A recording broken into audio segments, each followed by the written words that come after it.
This is Michael Popok. It's After Dark. And do you know where your legal AF is? Let's talk about Georgia and Florida, two battleground states. Fortunately, judges there are fighting back against the worst fascist tendencies and instincts of MAGA and Donald Trump. In Georgia, on Legal AF, we talk about two different judges, Judge Cox and Judge McBurney, who I think just potentially saved democracy because of their rulings now upheld by an appellate court in Georgia that the 7 new last-minute rule changes to help MAGA and Donald Trump in Georgia are not going to be applicable during this coming election. Maybe some other time in the future, but not now. They're illegal, they're unconstitutional, and they're void. So there goes the monkey business of throwing the ballots up in the air like 52-card pickup and seeing where they land, which is what the hand counting would have done. And there goes any one individual MAGA on a canvassing board saying, I don't want to certify the election. I have a reasonable inquiry I want to make. That's out. And we talk about it and break it all down in Georgia. Then in Florida, thank God for Judge Mark Walker, who's the bane of the existence of Governor DeSantis and his fascist tendencies. He's become the Superman, Mark Walker, Judge Walker, against the Lex Luthor tendencies of Ron DeSantis. New case. Famously, there's already a famous headline that we talk about in a First Amendment case where Mark Walker wrote, let me dumb it down for the state of Florida. It's the First Amendment, stupid. What is he talking about? Tune into Legal AF. Take a listen. Now, let's fast forward quickly to, I'll do Florida and then Georgia. In Florida, you've got Judge Walker, who we've reported on before, who sits in the federal court in the north part of Florida in Tallahassee, which is next to where the governor resides. And he took on, once again, the fascist tendencies of Governor DeSantis, who decided for the third time in 3 years that he would have a full frontal assault on the First Amendment. He did it originally 3 years ago during the Black Lives Matter protests, where he tried to squelch and suppress peaceful protests on the streets of Florida. And then Judge Walker, who's the chief judge in the Northern District of Florida, said, you can't do that. A peaceful protest is part of our democracy, citing to cases from the 1950s of the lunch counter protests by Black Americans following the lead of Martin Luther King to sit at lunch counters to protest racial inequality. And he cited those cases and said, and your anti-protest law is unconstitutional. And he struck it from the books. And that was confirmed and affirmed by the 11th Circuit Court of Appeals. Fast forward to a year and a half ago, you have Walker having to cite to George Orwell, the first line in George Orwell's book 1984, in order to when DeSantis passed anti-woke statutes to try to keep critical race theory and other teachings away from college students and high school students in this anti-woke. And he said that is Orwellian. You're not allowed to tell professors what they can and can't teach and keep us all in the dark. And he quoted the first line of 1984, which is, on a cold morning, the clock struck 13. The clock tower struck 13, and this is what this law is about. It's about Orwellian suppression of thought. So I was not surprised when the headline read, and having read the order, that Judge Walker said, let me make it simple for the state of Florida in going after a new law in which they are trying to keep off the air ads that are in favor of Amendment number 4 in Florida, which is the constitutional amendment to put into and have recognized in the Florida Constitution a woman's right to choose. And it has to pass by 60%, 60%, supermajority in Florida to pass. And they ran an ad. The pro-Amendment 4 people ran an ad of a real-life person, not an actor, who's a woman who suffered from brain cancer, who was denied the right to an abortion, despite the medical necessity, health of the mother. And DeSantis hated it.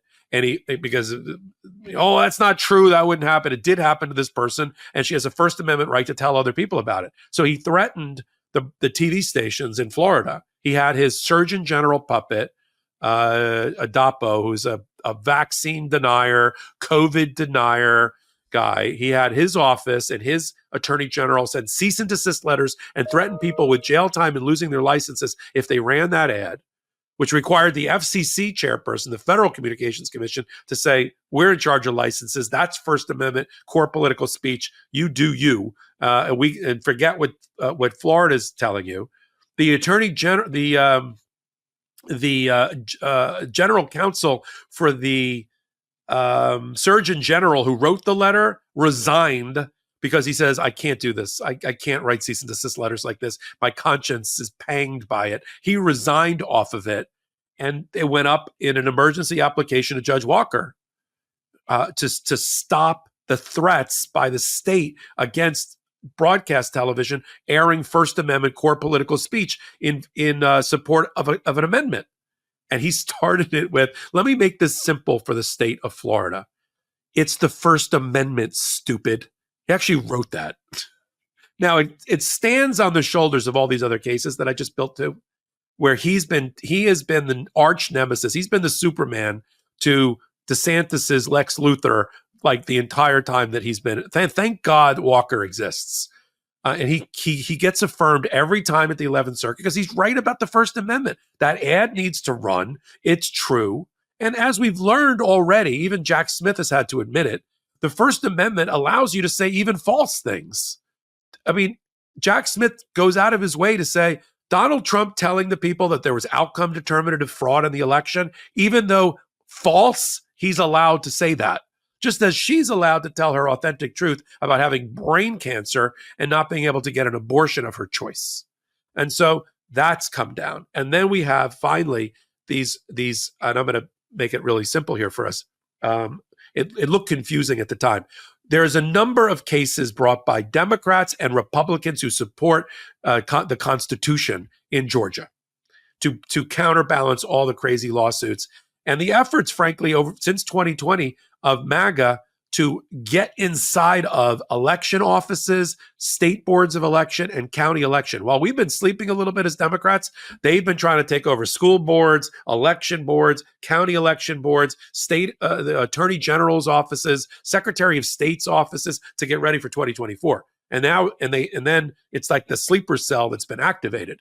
And that's why the Democrats, rightly so, including Democrats led by, lawyers led by Mark Ellis, are fighting back with lawsuits. There's 6 of them in Georgia alone filed by Democrats and by an organization, by a former well, I think he's still a Republican. He's just not MAGA, a former Georgia representative. I think his name is Scott Turner, I love the name of this organization, Ben, Eternal Vigilance Action. They brought a case that ended up before Judge Cox in Fulton County. Another case ended up before Judge McBurney. To answer the question, shouldn't they have been consolidated since they addressed almost the same issues? Yes, but they weren't. And so you had 2 judges a day apart, both totally announced that the new state election board rules passed by the 3 MAGA members of the state election board in September to try to impact this election in 2 different ways. Vote counting and vote certification. Vote counting, let's have a hand count of every precinct and every voting machine in Georgia in 48 hours. How about we don't? I don't want a lot of people's hands on my ballot before it ends up being officially certified by the election officials. How about we don't do that? So hand counting was a way to throw sand in the gears on the vote counting issue. And on the certification issue, to help when there was only a MAGA in minority on a county board, but to be able to do maximum mischief, the rules that they passed, there were 7 of them in September.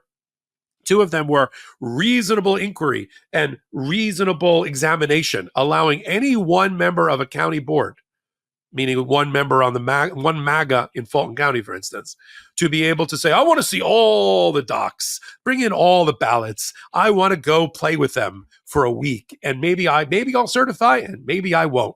So those 2 cases went up in 2 different postures. Here we're geeking out. McBurney gets the case on an emergency injunction application. Okay, so he's got a temporary record and he's got to do 2 more steps before he gets to a final judgment. He looks at the rules and goes, there's not enough time for this. You can't do hand counting where nobody's trained with 18 days to go You may have had a good reason for this rule. I'm not quite sure what it was, but you can't do hand counting. So he puts a pin in it. But the next day, Judge Cox, like on another floor in the same courthouse, he says, I'm not on a temporary injunction basis. I'm on a full trial. I have my record. I've got my witnesses. I've got my briefs. I can go to final judgment. And I declare that that all 7 of the rules passed by he didn't say MAGA, the MAGA election board in Georgia, all 7 are invalid, unconstitutional, and void because they didn't have the power to do that. He used this phrase. He said they showed up one day on September the 20th and met, maybe not even in a properly noticed meeting, put a crown on their head and declared themselves Napoleon. You can't do that. Maybe the state legislature can do that, the General Assembly in Georgia, but you can't do that and change all these rules of the road in the middle of the game. No. And he wrote all in caps that only Donald Trump could love. He wrote in his order, unconstitutional, illegal, and void, and all precinct managers and all county employees are ordered to ignore the rules. Final judgment, signed Judge Cox. As of this live, the Georgia Republicans, of course, want to take an immediate appeal to the Georgia Supreme Court, skipping the intermediary court in between. It's up to the Georgia Supremes to decide whether they want to get involved and whether they're going to take this directly or they're going to require an intermediate appeal for I think it's the first that sits over Atlanta. They don't have a lot of time here. My gut is, I could be wrong. Georgia, even though Supremes are dominated by Republican-nominated justices, I don't think they're going to allow these particular rules to get rolled out, especially when the Republican Attorney General of the state is against it, the Republican governor is against it, and the Republican Secretary of State is against it. So, but we're going to watch it, and we'll have to see what the next move is. If they take it up directly on the limited record that they have, they'll have to make a ruling very, very quickly, because if they're going to rule rules are imposed, people got to get trained. People got to get, election workers have to know how to apply these things. If they say, nope, go back down and go do it at and have it come up from the other court, I think we're completely out of time. But this is just an example. I'll leave it on this, Ben. This is just an example of what we have to do. Okay. And that's the great thing about having court accountability with us over on Legal AF channel. We have to start as Democrats and as progressives and as people that care about, as patriots, the Constitution and the rule of law. We got to start getting a little bit more ruthless, not violate law, but to enforce law. You said we're a law and order party now. Yes, we got to start getting a little more sharp-elbowed and a little more ruthless in how we fight back against the Project 2025s and all these lawsuits. So we're not asleep at the switch. And I think the enthusiasm that you've built with your brothers on this network, and that it's extended by extension to Legal AF, we got to take that action and take it into the streets and take it into the courthouses and make sure that we don't, because we took our eye off the ball, that we let our democracy go down the drain. Welcome back. We do that show, Legal AF. We curate the top stories at the intersection of law and politics on Wednesdays and on Saturdays at 8 p.m. Eastern time, and then on audio podcast platforms of your choice. And then if you love what we're doing there, come on over to a collaborative new channel, also pro-democracy, at the intersection of law and politics. We also call Legal AF, the channel.